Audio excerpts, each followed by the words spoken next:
Caer di enw fi, yn gweithio i Gorilla Fitness fel personal trainer a'r sports master. Nes I dewis I fod yn ymladdwr Tân Ar-Alwad achos oedd yn agos I getre a mae'n ffitio fewn efo fy mywyd yn dda.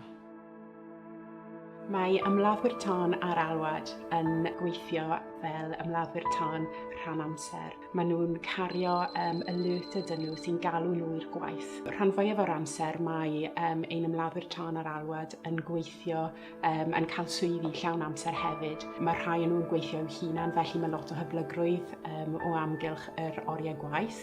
Mae lot yn gweithio o 9 y bore tan 5 y prynhawn, dydd Llun I ddydd Gwener, ac mae lot hefyd yn gweithio shiftiau.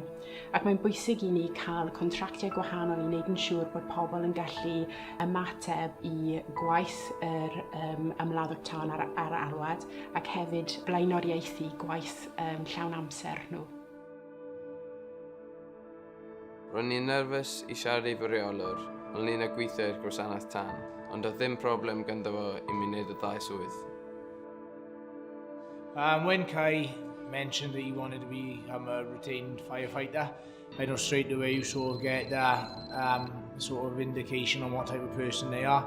It's great to have someone like that involved in the business, and not just for my own sort of benefit, but you know the community in general. Pan mae cyflogwr yn cefnogi Ymladdwr Tân Ar-Alwad, mae'n hefyd yn cefnogi diogelwch yn y gymuned lleol. Mae hefyd yn bwysig, dwi'n meddwl, I gyfathrebu'r manteision o cael rhywun sydd yn Ymladdwr Tân Ar-Alwad yn gweithio yn eich tîm. Mae'r Ymladdwr Tân yn dysgu sgiliau ychwanegol fel menter sut I ddatrys problemau, ond mae'n hefyd yn cael hyfforddiant ardderchog mewn pethau fel cymorth cyntaf, health and safety, diogelwch a gofal trauma.